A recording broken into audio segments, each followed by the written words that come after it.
والحمد لله رب العالمين. اخلاص من محبت او شوق سره درود شریف وای. اللهم صل على محمد وعلى آل محمد كما صليت على إبراهيم وعلى آل إبراهيم إنك حميد مجيد. اللهم بارك على محمد وعلى آل محمد كما باركت على إبراهيم وعلى آل إبراهيم إنك حميد مجيد. نن 20 شعبان المعظم دی. نو 2-3 ورځې پس که خیری رمضان المبارک میاشت ملمه کېدو والا ډېر د الله پاک اهم ملمه را روان دی. رمضان المبارک د هغه د شان مطابق استقبال کول دي مونږ او تاسو مسلمانانو ته الله آسان کړي. روزې په حقله الله پاک قرآن شریف کې فرمایلی دي یا ایها الذین آمنو، اے هغه خلکو چې ایمان مو راوړی دی، اے ایماندارو، کتب علیکم الصیام، فرض کړلی شوي دي په تاسو باندې روژه نیول فرض دی. کلمه منځ روژه زکات حج پنځ بنا دي که نه د اسلام، پنځه ارکان دي. یو لوی رکن روژه ده. روژه نیول په تاسو باندې فرض شوي دي. بل ځای کې بیا وضاحت راغلی دی چې هغه روژه کومو ورځو کې نیول فرض شوي دي. شهر رمضان، هغه میاشت ده د رمضان چې مونږ او تاسو باندې 2-3 ورځې پس را روانه ده. پته نه لګي چې بیا به مومو که نه. الله پاک زموږ عمرونو کې برکت واچي. اللهم سلمني لرمضان وسلمه لي متقبلا. یا الله ما رمضان المبارک ته صحیح سلامت وساته، عافیت سره، صحت سره. هسې نه چې کینولې راته لګېدلي وي او ټریپونه راته خیجي. انسان خو عاجزه دی، لږ درد راشي د ګردې او د تریخې او د نورې خبرې، انسان ډېر کمزوری دی. الله پاک ما رمضان ته صحیح سلامت وساته، رمضان په ما باندې صحیح سلامت راوله، ما نه قبول کا قبول. اصل خبره د قبولیت ته. کما کتب علی الذین من قبلکم، یوازې تاسو باندې روژې نیول فرض نه دي. تاسو نه مخکې هم څومره امتونه تیر شوي دي، په هغې هم روژې فرض وي. بیا دا روژې ولې فرض شوي دي؟ ولې نعوذ بالله مونږ 11 کاله د خدای دا رزق دومره ډېر استعمال کو چې خزانو کې کمی رالوس چې هغه اوس دوباره ډکوي نه. ولله خزائن السماوات والارض، د الله پاک سره د اسمانونو د ځمکو خزانې دي، هغې کې کمی نه راځي، زیاتېږي. دا مونږ له سزا راکوي؟ نه، سزا هم نه راکوي چې دا رزق را باندې بند. لعلکم تتقون، قرآن شریف نه تپوس کوو چې ته خو د الله پاک کلام یې، لږ مونږ سره خبرې وکړه چې دا روژه په مونږ څه دپاره فرض ده. نو قرآن مجید گویا شو وی لعلکم تتقون، دې دپاره چې تاسو پرهیزګار شئ. پرهیز د څه شي نه دی؟ دا 13 یو کم 13 ورځې د روژې د صبح صادق نه غروب آفتابه پورې د حلال خوراک، حلال څښاک او حلالې بیبي نه پرهیز دی. چې دا 13 ورځې سړی د حلالو نه پرهیز وکړي که نه، حلالو نه پرهیز وشي. په روژه کې یو کمزوري نه کمزوري مسلمان ته ته دې غرمه کې د اوبو ګلاس ونیسه، بیا دا اوسکه، که وینې ویشتې پې په دې مخ بیا ووایه ځه. او که سره لاس وانه چلو جنګ یې ونه کړو چې ولې کافر درته ښکارم، روژه خور درته ښکارم. روژه کې زمونږ د خیبر پښتونخوا د مسلمانانو غیرت ډېر زیات دی. الحمدلله که مونځ نه کوي نو هم به روژه نیسي. روژه خواره پکې ډېر نشته، الحمدلله، الله دې بچ کړي. نو چې د حلالو نه پرهیز وشو که نه، نو دا دې دپاره دی چې اوس کالو سر بیا د حرامو نه هم ځان بچ کړي. لعلکم تتقون، دې دپاره چې تاسو پرهیزګار شئ. د پرهیز د ټریننګ دپاره دا روژه الله پاک په مونږ فرض کړې ده. داسې نه ده چې ګینې د خدای خزانو کې رزق کم شو او یا ګینې مونږ له سزا راکوي. نه، په رمضان کې خو وفیه یزاد رزق المؤمن، وفیه یزاد رزق المؤمن حدیث مبارک کې راځي په رمضان المبارک کې خو د نورو میاشتو په نسبت د ایماندار رزق زیات شي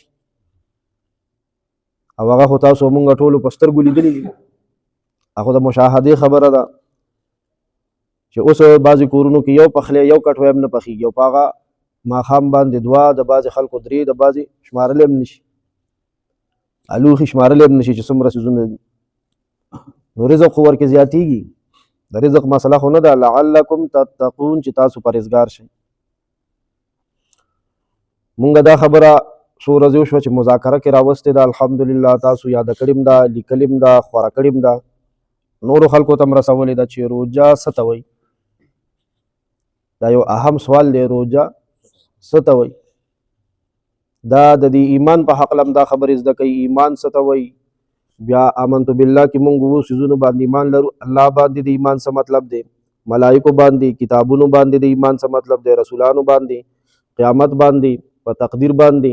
او د مرګ نه پس دوباره پاسېدو باندې د ایمان څه مطلب دی. دا تفصیلات الله د پاره د مرګ نه مخکې زده کوي. ګور دغه شان مونځ څه ته وایي،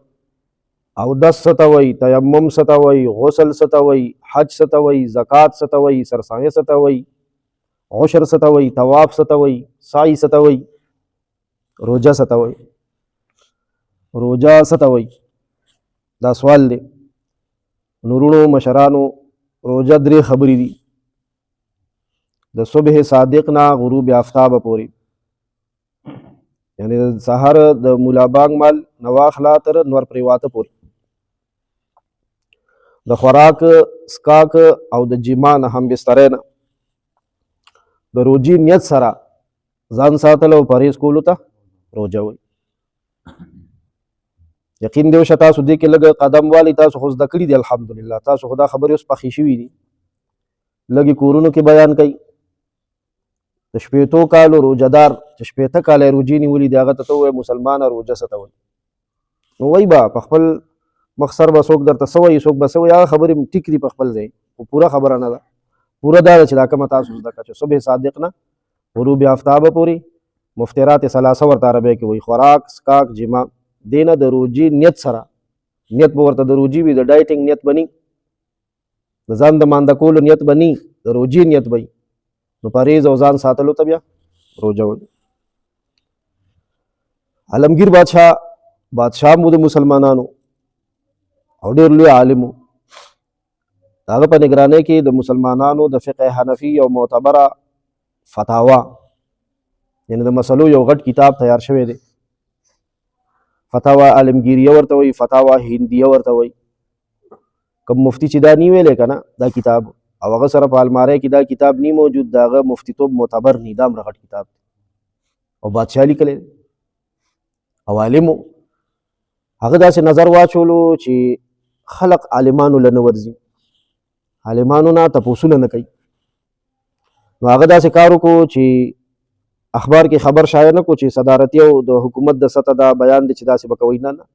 هغه عملي یو کوټلی ګام واخیستو، یو سنجیده قدم یې واخیستو او هغه داسې چې مختلفو صوبو کې ګورنرانو که نه، نو یو ګورنر لی په شاهي محل کې دعوت وکړو، وي ته زما میلمه یې. نو ګورنر جامو کې نه ځای کېدو چې بادشاه زه میلمه کړی چې راوستو رالو. نو هغه خو عالم و مزګزار و، الله دې زمونږ مشران کشران ټول صحیح معنو کې مزګزار کړي. د مانځه ټایم شو نو دې ګورنر له لوټه ورکا، بادشاه ورته وایي یاره لږ اودس خو چې راته وښیې. نو ګورنر ډېر خوشحاله شو چې ګینې بادشاه مانه اودس زده کړي. چې مټې ونغښتې یو لوټه یې واخیسته. نو بادشاه ګورنر ته وایي ګورنر صاحب په اودس کې څو فرض دي؟ دا خو تاسو له درځي که نه، خو دویم تپوس مې کوو که نو بیا به که خیر څادر کې ځان پټو. اودس کې څو واجبات دي، څو سنتونه دي ورکې، څو مستحبات دي، څو مکروهات دي، څو بدعات دي، څو څیزونه ورکې حرام دي. نو بیا به زمونږ بجلي ملاړه شي، صفا خبره ده. او هغه ګورنر چې هغه د څلورو فرضو ته هم حق دک حیران پاتې شو چې فرض خو بس دغه اودس دی، نو موږ ته خو پکې نور څه نه دي معلوم کوو. بادشاه ورته وایي د خدای یوه ده چې زه تا ډسمس کړم د ګورنرۍ نه. داسې د زرګونو خلکو په سټ ناست دی ګورنر حکومت کې، او اودس تاله د اودس فرض نه درځي تیاری پې راوسته په ګورنر ورته ویل اودس بس د کې بل ځل به بدله بیا روټۍ کوم د هغه به هغه روټۍ تېره شوي وي د غریب خو که نه بل ګورنر یې بیا راوغوښتو د روژې میاشت وه وي تاله ما روژه ماتې کړې دی هغه جامو کې نه ځای کېدو هاي پروټوکول سره را روان دی چې بادشاه راله روټۍ کړې ده چې د دسترخوان باندې کېناسته بانک ته لا وخت شته دی له 7 منټه ورته وایي ګورنر صاحب دا راته ووایه چې روژه په کومو کومو څیزونو ماتېږي مفسدات صوم مفسدات روژه چې په کومو څیزونو ماتېږي راته ووروه ګورنر حیران پاتې شو چپ هغه ته هم دا سبق ورکوي بل ځل به دې راغواړم که دا دله نه درتله ګورنری ردي کوزوم بل یې راوغوښت هغه نه د حج تپوس بل نه د زکات بل نه د تیمم مړه دا ټول دین یې داسې په دې ګورنرانو وویشلو او ورته ویل تاسو له تاله به زه بیا به دعوت دله کوم او درنه به هغې کې تپوس کوم د اودس والا خو چې بس خدای خبر کور ته به هم تللی او چې کوم بنګلی و هغې ته به هم تللی او که نه ډایرکټ لاړو په کلي کې په مالت کې چې کوم عالم و مستند عالم بس هغه له ورلو بل ګورنر هم عالم له بله ټول ګورنران په عالمانو ورمات شو هلته عالمانو هم چې وکته نو هغې هم داسې کار وکړو چې هغې کې هم لږه نخره پیدا شوه چې زه زمونږ هم څوک تپوس کولو والا جوړ شو بیا ګورنران کوسې له راځي نو هغې ورته ویل د خدای یوه ده چې مفتو کې درته مسله ونه ښایو 500 روپۍ به راکوئ هغې ورته ویل زر واله خو اوس مونږ د ګورنري روانه ده زر واخله خو اوس زمونږ نه څه روانه ده ګورنري روانه ده که تاسو مونږ دا سوچ وکړو چې مړه ماله دې نه راځي که نه اودس دې هم نه راځي تیمم دې هم نه راځي د روژه دې هم ماته نیز ده او ما خو څوک د ګورنرۍ نه کوزوي نو هغې خو ګورنري وه زما څه دي ما نه به څوک سوالي نو یاد ساتئ زمونږ داسې سخته ورځ په سر پرته ده که نه داسې سخته ورځ هم په سر پرته ده چې شیخ محی الدین ابن العربي رحمت الله علیه فرمایلی دي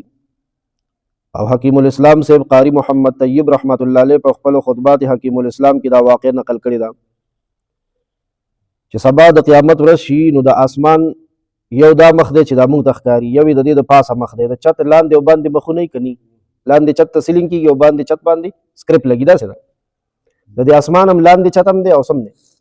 باندې مخ هم دی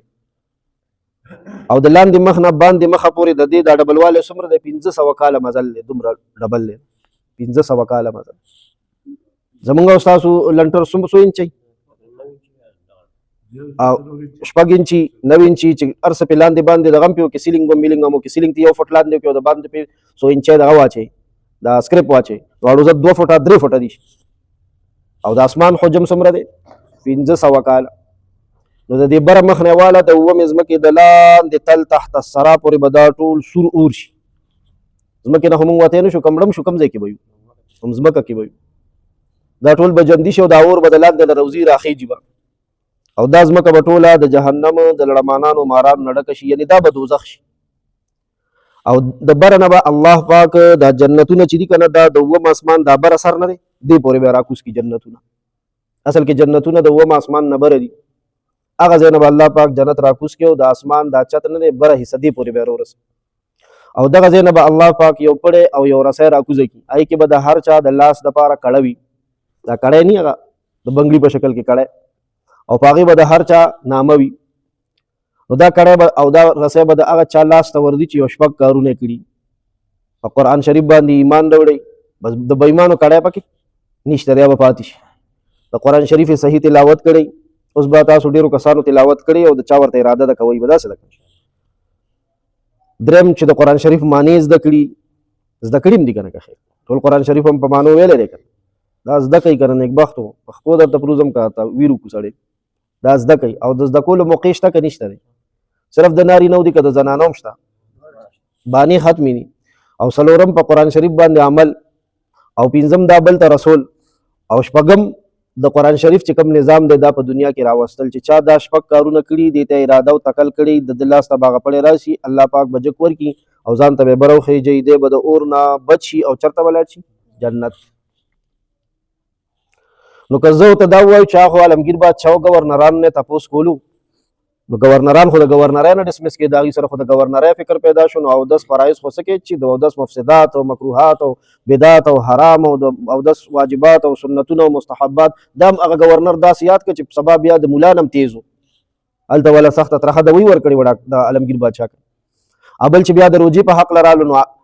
زما د خبرې مطلب دا دی چې عالمگیر بادشاه په دې طریقې سره خپل گورنران علم ته دین ته متوجه زمونږ د عالمانو مفتیانو مشر مفتی صاحب هم دا خواري کوي لګیا دی چې زما د کلي دا قوم دا عوام دا مسلمانان دا پښتانه دا دیندار دین طرف ته متوجه شي دین خپل کی یقینو کا د دنیا او د آخرت کامیابی په دین کې الله پاک خیر موږ د کامیابی د لپاره بل خوازو نو د روجي په حق له دا خبره یاد او ساتو څه خبره په ان شاء الله سبب یو کو د روجي نه مخکې چې کم از کم موږ او تاسو خو روجه زده کو کنه روجه څه ته وایي د صبح صادق نه غروب آفتاب پورې د خوراک سکاک او د جمانه د روجي نیت سره ځان ساتلو ته روجه وایي ما ویل نن به تاسو ته د روجي چې کوم مفسدات دي او مکروهات دي په کومو څیزونو روجه ماتیږي او په کومو نه ماتیږي او په کومو کمزوري کیږي ابا ته هم خو ټایم پکې لږ زیاتو لګي دوست تاسو ډیپټي کارونه دي سبا ان شاء الله دې نیت سره راشي چې دغه بس د کو که خیری وصلی الله تعالی علی خیر خلقه محمد و آله و اصحابه